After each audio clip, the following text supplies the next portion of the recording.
으로 능히 승리하시기를 주의 이름으로 축복합니다. 오늘 말씀 본문은 호세아서입니다. 아마 여러분들이 성경을 찾을 때도 호세아서가 어디 있지? 약간은 헷갈리는 부분이기도 합니다. 그런데 호세아서가 우리에게 자주 설교나 말씀 중에서 언급이 되어지는 본문입니다. 이 호세아서의 본문의 내용은 전적으로 예수님이 우리 위해서 십자가에 못 박혀 죽으신 십자가 사랑을 예표하거든요.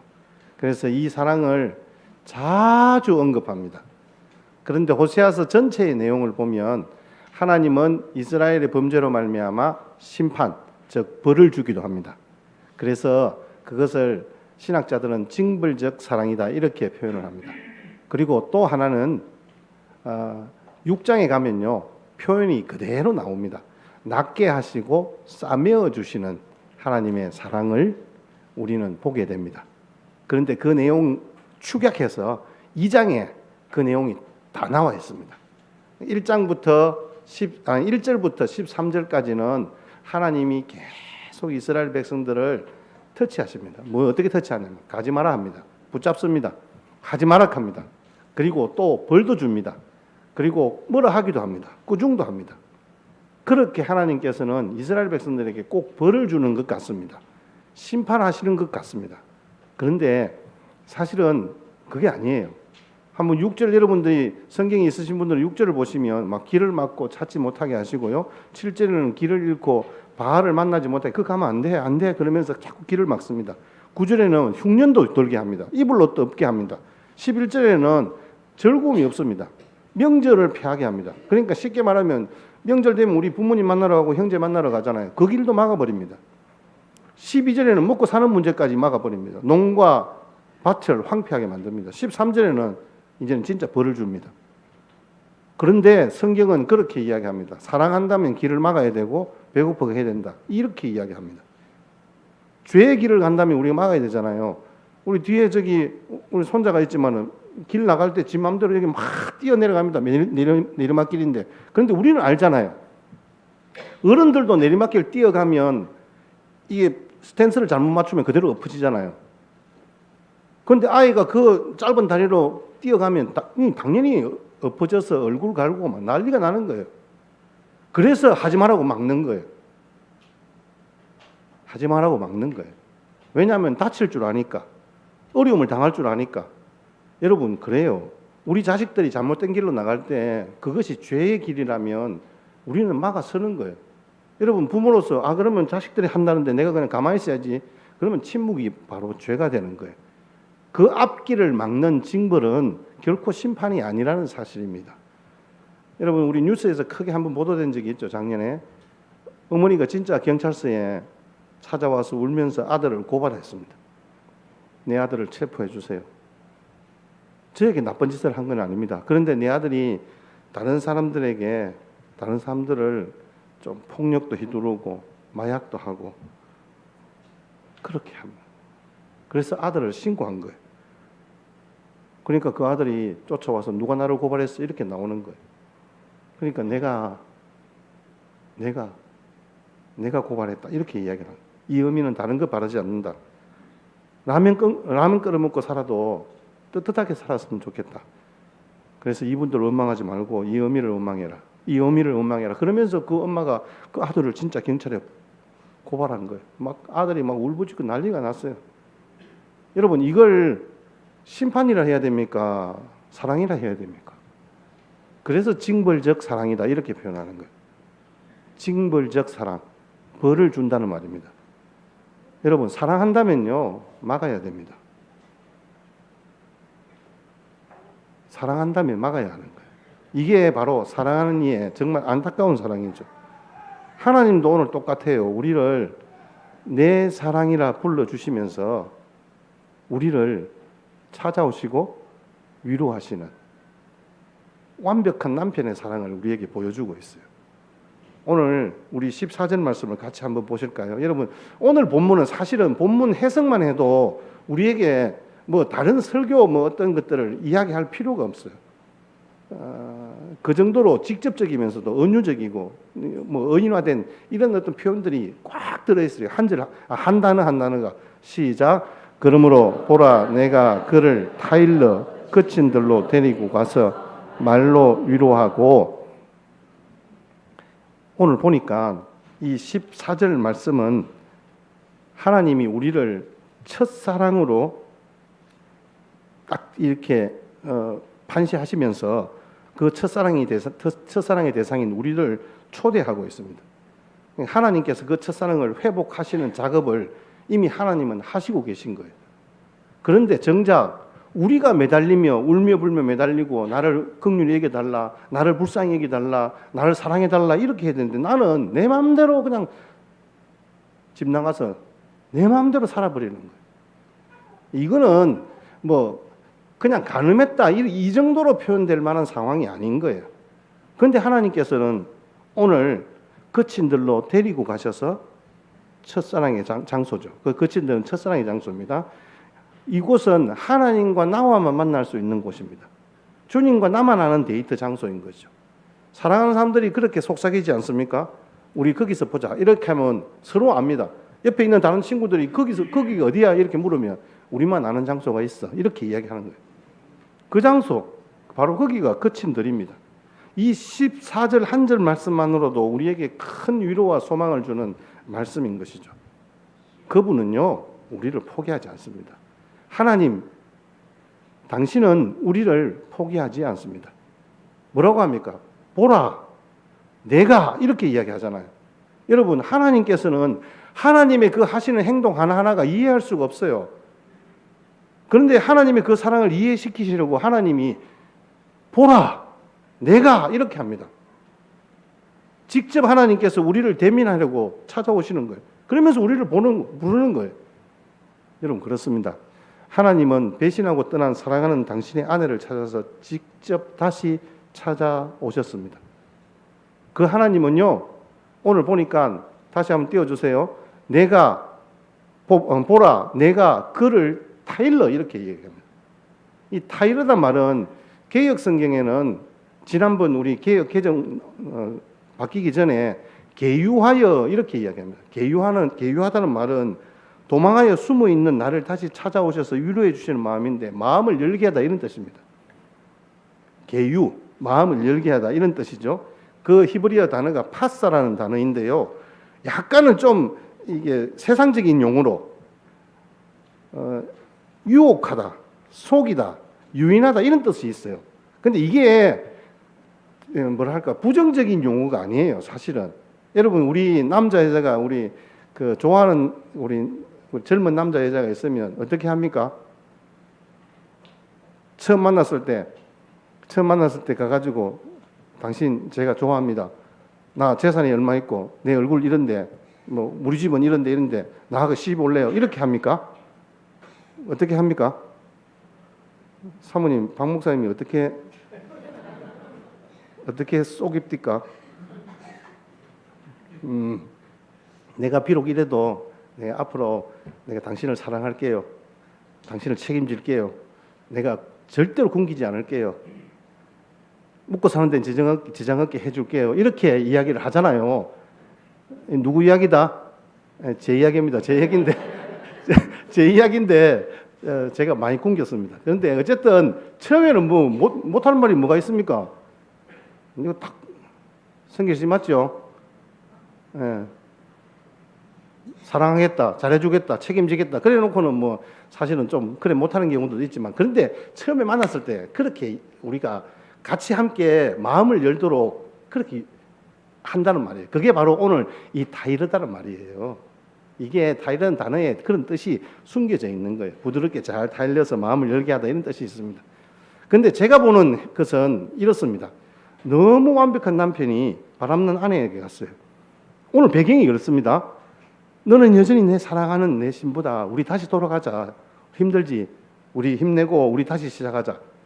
그렇게 속삭이면서 위로해 주시는 의미로 저는 해석했습니다. 그런데 여러분, 이 상황을 여러분들이 조금 이해를 하셔야 되는 게 고멜이라는 여자가 남편 호세아를 버려두고 밖에 나가서 지 마음대로 살았습니다. 자식도 놓고요. 그런데 자기가 돌아와서 남편에게 잘못했다고 빌어야 되는 거 아닙니까? 원래는. 뭐 그렇다 손 치지 않더라도 그냥 가만히 뭐 있든지. 그런데 지금 남편이 찾아와가지고 우리 다시 시작하자. 사랑해.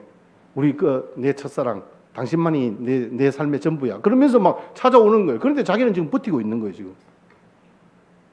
여러분, 그렇게 하나님은 당신을 떠난 백성들을 기다림을 넘어서 만나러 직접 찾아오시는 장면이에요.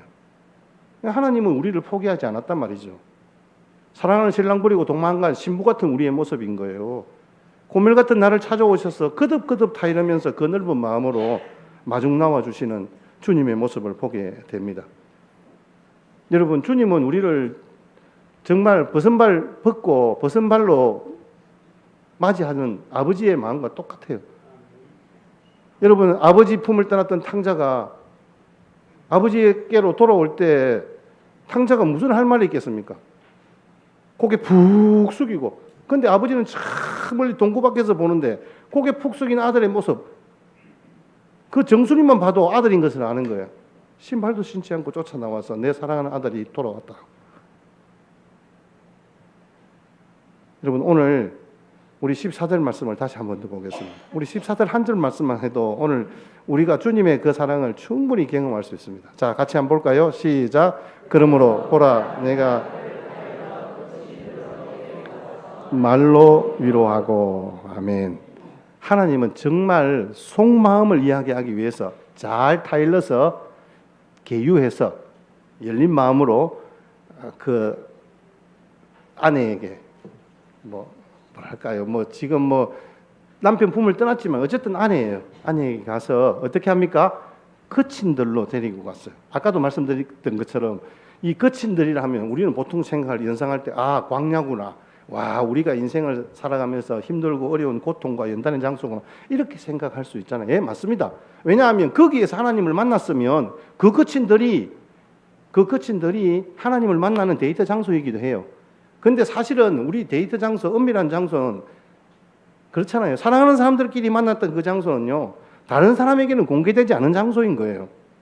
하나님이 우리를 만나주시는 장소, 좋은 추억이 있는 그런 장소이겠죠. 때로는 절망의 자리이기도 합니다. 때로는 신음의 현장일 수도 있습니다.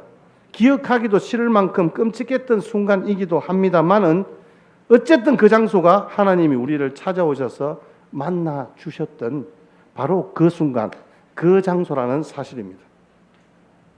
사랑하는 성도 여러분, 내 사랑하는 남편이신 하나님은 범죄하고 찌질이도 꼴통인 나와 주님만 아는 그 데이트 장소로, 때로는 광야 같은 거친들로 불러내면서까지 너하고 나하고는 부부관계다. 너하고 나하고는 사랑하는 사이단 말이다. 그렇게 이야기를 합니다. 하나님은 우리를 그 첫사랑의 자리로 데리고 가시기를 원하시고 계시는 거예요.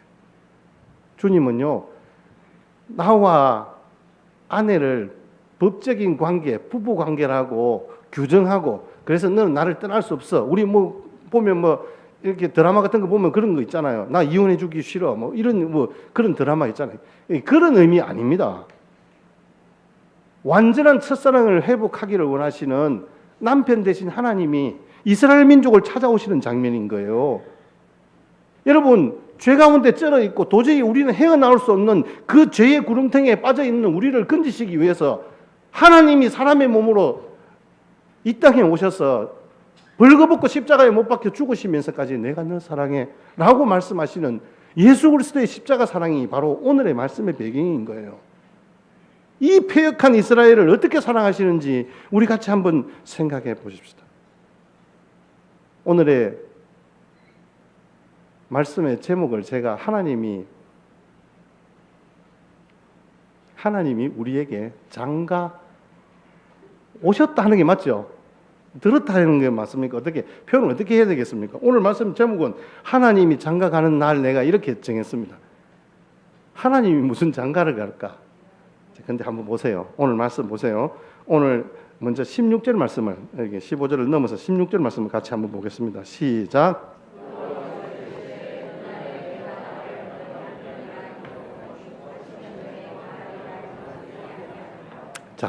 여러분, 제가 오늘 해석만 해도 여러분들에게 충분히 은혜가 될 거라고 저는 확실합니다. 잘 보세요.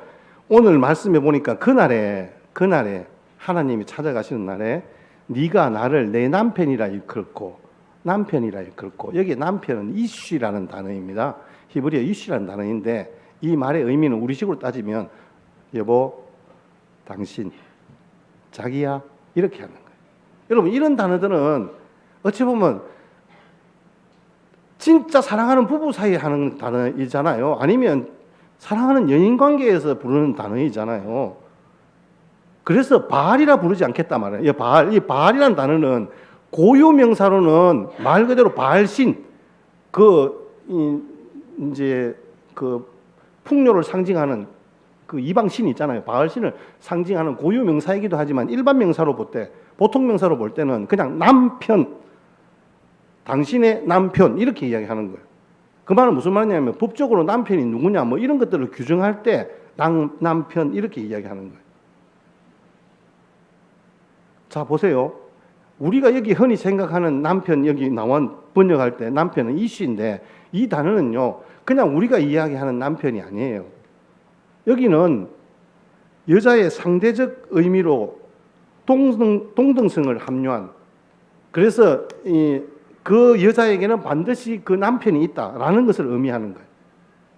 그런데 여기 바알이라는 단어는 군림하는 왕으로서, 그러니까 여자를 소유한 남자로서 그게 바알인 거예요. 무슨 말이에요? 내가 그때 당시만 하더라도 남자는 여자를 소유한다는 개념이 있거든요. 그래서 주인과 종의 모습으로 보통 비춰졌어요. 그러니까 주종 관계인 거예요. 그런데 지금은 이쉬라는 단어는, 이 남편이라는 단어는 뭐냐면 동등한 파트너예요. 동등한 파트너. 긴밀한 사랑을 나누는 거예요. 네가 곧 나다라는 거죠. 연인 관계로 세워가겠다는 거죠. 근데 여러분, 이게 가능한 이야기입니까? 솔직히 지금 당시 이스라엘과 하나님과의 관계는 가늠한 아내와 남편의 이야기잖아요. 제가 조금 전에 설명드린 것처럼 가늠한 아내가 있는 상황, 회복 불능한 상황입니다. 받아들여 주기만, 받아주는 것도 힘든 상황이잖아요. 그 아내가 남의 남자와 바람을 피워서 아들을 낳았는데 같이 들어와 살겠다. 그러면 집안에 들어와 살겠다 정도는 모르겠습니다만은 관계가 회복될까요? 그런데 그 관계를 넘어서, 그런 관계를 넘어서, 일반적인 관계를 넘어서 여보 당신 관계로 가는 거예요. 내가 당신을 그 처음 만났을 때부터 변하지 않는 사랑으로 사랑하고 있다라고 고백하는 거예요. 여러분, 유대인 남성이, 자, 여러분들에게 비유로 말씀드릴게요. 유대인 남성이 랍비를 찾아갔습니다. 그렇게 이야기합니다. 제 아내가 간음을 했습니다. 이혼을 할까 봐요 라고 그렇게 상담을 했어요. 근데 랍비들은 단호하게 안 돼! 이렇게 이야기합니다. 그럼 이런 상태에서 뭐 어떻게 하란 말입니까? 참고 살라는 말입니까? 그 랍비가 딱 대답을 합니다. 그걸 왜 이혼을 하니? 죽여버려야지. 여러분, 이게 사실은 그 유머스러운 이야기입니다. 이혼을 해야지, 이혼을 하고 싶은데 랍비는 죽여야지 왜 그걸 이혼해? 이렇게 이야기하는 상황이단 말이에요. 이 상황은 이혼 상황이 아니라 사형 상황이라 이 말씀입니다. 저와 여러분들의 죄의 모습이 이런 모습입니다. 그냥 하나님하고 단순히 헤어지는 그 상황이 아니라 하나님의 심판을 받아서 나는 죽어야 되는 상황이에요. 아니, 죽었어요. 이미. 우리는 죽었어요. 우리는 다시 살아날 희망조차 없는 거예요. 인간적인 관계로 볼 때는 절대 불가능하다. 이게 규정입니다. 용서하고 받아준다. 뭐 이런, 용서하고 받아줘도 사랑을 회복한다는 것은 불가능하다. 이 말씀입니다. 그래서 남편이 와서 여보 사랑해. 이것만은 못한단 말이에요. 다시 관계를 회복하더라도 그렇게 말씀할 수는 없는 거예요. 사실은 그때부터 사랑하는 아내가, 사랑하지 않죠. 아내가 그렇게 잘못했다고 빌고 들어온다 하더라도 그 남편이 뭐라고 이야기하겠습니까? 내가 이 약물고 다시 받아줬으니까 이제부터는 군소리 하지 말고 찍소리 하지 말고 내 말 잘 들어. 내 말에 토다는 순간 그냥 토해버린다. 앞으로 내 앞에서 눈 내리 깔고 주머니 손 빼고 집구석에 처박혀 있어. 이렇게 이야기해야 맞을 것 같아요.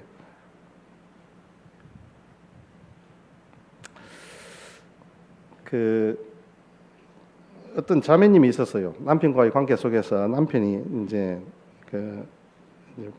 바람이 나고 그래서 며칠을 같이 있으면서 이제 상담도 하고 이랬는데, 그런데 나중에 기다려줬는데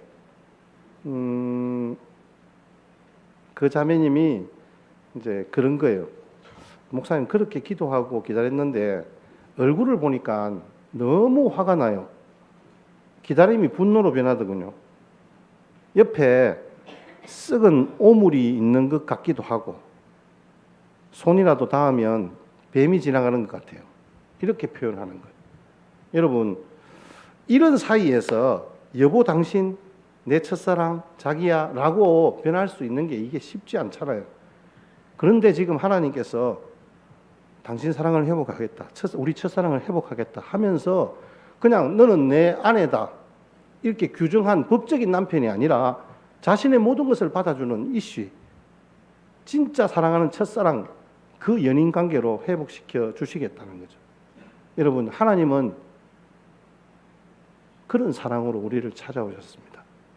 하나님은 바알, 법적인 남편이 아니라 사랑하는 내 첫사랑, 나의 진짜 사랑하는 남편임을 오늘 이 시간 믿음으로 고백하며 우리의 신랑 되신 주님을 영접하시는 복된 은혜의 시간 되시기를 주의 이름으로 축복합니다.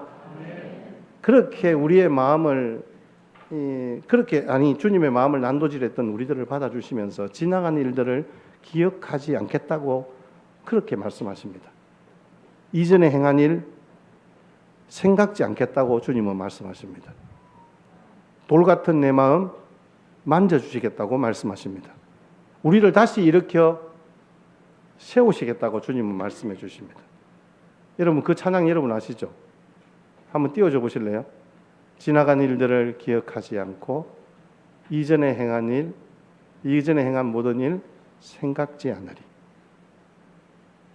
돌 같은 내 마음 어루만지사 다시 일으켜 세우신 주를 사랑합니다. 이게 십자가 사랑입니다.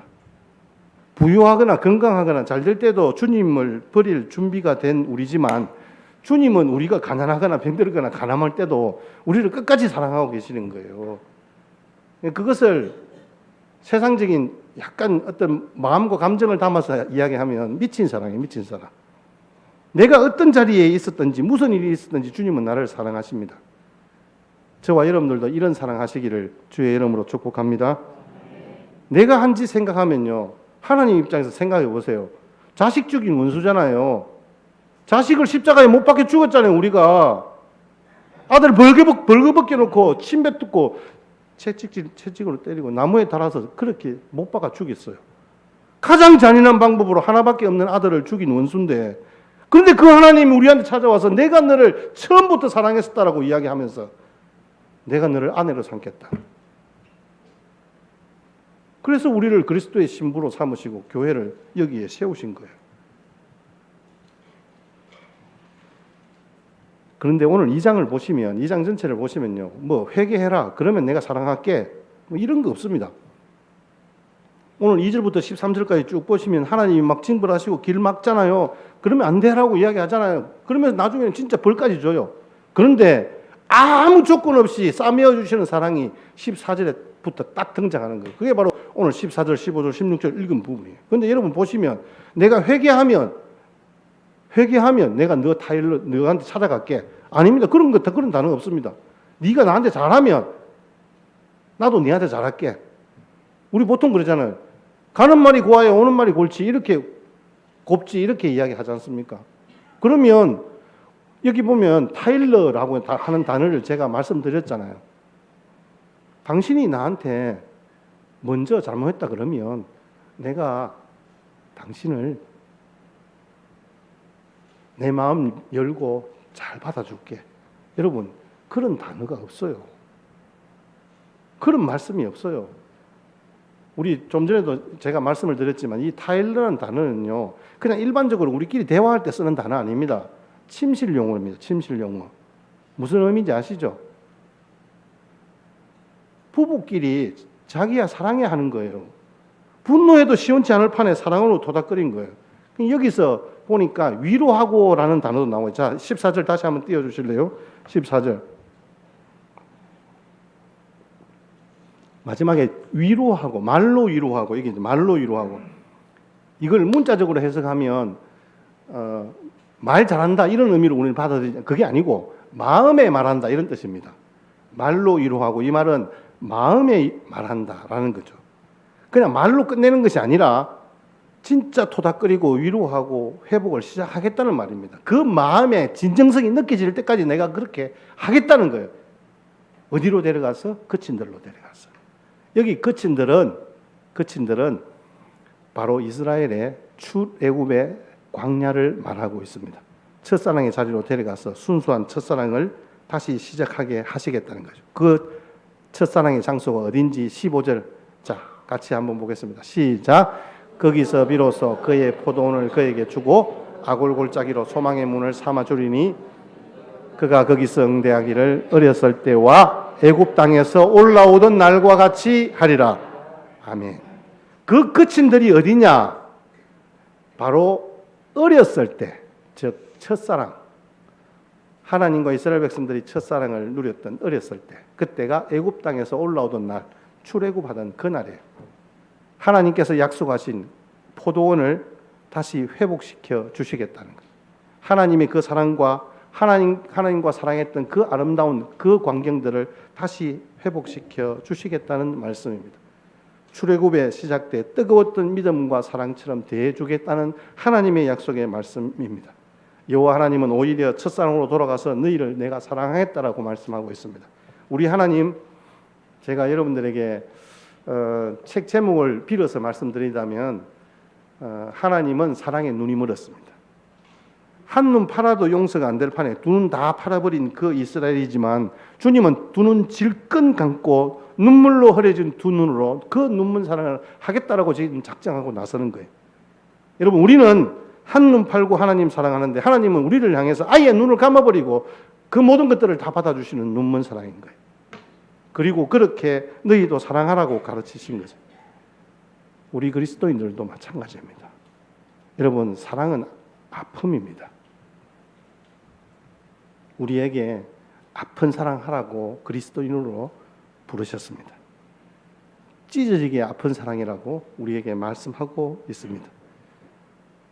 가시나무 새가 가시의 심장을 찔러 마지막 사랑 노래를 부르듯이 그렇게 우리를 사랑하셨던 주님의 그 십자가 사랑처럼 우리를 죽기까지 사랑하신 그 사랑으로 지금도 우리를 사랑하시는 거예요. 회개하고 돌아오지 않아도 원수 같은 인생이라 할지라도 이제 절대 회복할 수 없을 것이라고 완전히 포기했다 할지라도 다시 그 첫사랑이 시작될 바로 그날을 소망하는 일, 그 출애굽 때의 그 일들, 바로 그때를 기억하면서 아골골짜기를 소망의 문으로 삼으시겠다는 거잖아요. 15절 다시 한번 보여주십시오. 주님이 우리에게 주시는 소망은요, 포도원을 주겠다는 거예요. 우리에게 주셨던 축복을 다시 회복시켜 주겠다는 말씀이에요. 아골골짜기가 어디입니까? 얼마나 가슴 아픈 역사에 뭐랄까요, 기억하기도 싫은 장소잖아요.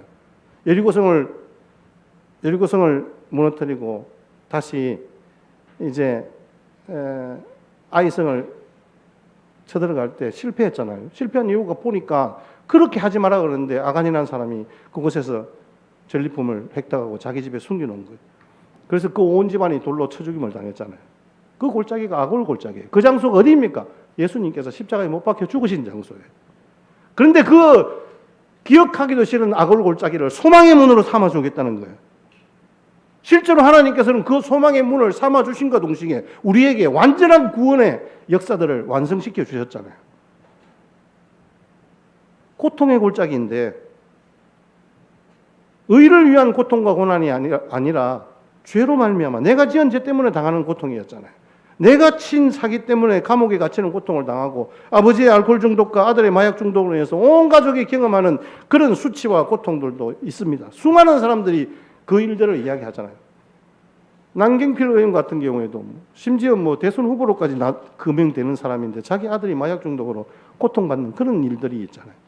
아골골짜기는 하나님께 받는 고난 이런 것을 말하는 것이 아니라 나의 죄로 인해서 나와 나의 가족과 우리 공동체가 겪어야 할 고통의 골짜기인데 그 고통의 골짜기를 넘어 소망의 문을 삼아 주시겠다는 거예요. 그런 고통 가득한 아골골짜기도 소망의 문이 될 것이다라고 우리에게 말씀해 주고 있습니다. 저는 여러분들에게 오늘 이 말씀으로 선포합니다. 여러분의 인생의 아골골짜기, 사망의 문들은 이제 소망의 골짜기가 될 것입니다. 생명의 골짜기가 될 줄 믿습니다.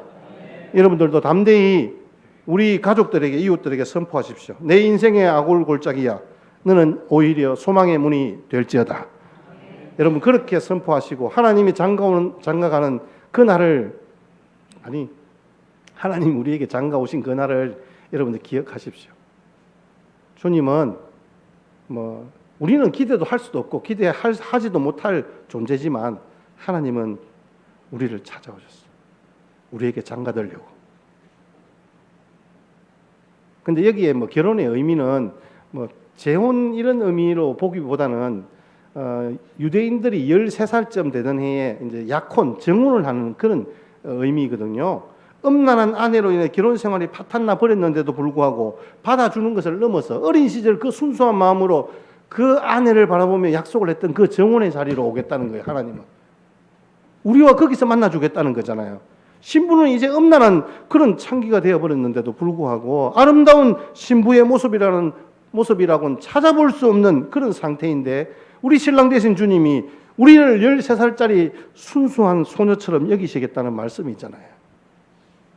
여러분 우리가 그런 사랑을 받는 존재입니다. 그런데 우리가 자꾸 왜 세상에 가서 그걸 빌붙고 그렇게 전전긍긍하며 살아갑니까? 우리는 그런 사람 아닙니다. 우리는요 하나님이 장가오는 그런 사람이에요. 주님의 사랑은요 눈먼 사랑이에요. 여러분 주님의 사랑은 미친 사랑이라니까요. 주님의 사랑은요 우리의 첫사랑이에요. 십자가에서 신랑 되신 예수님이 벌거벗 끼우시고 죽으신 날입니다. 사형시켜야 할 우리를 사랑하시기 위해 당신이 사형당하신 날입니다.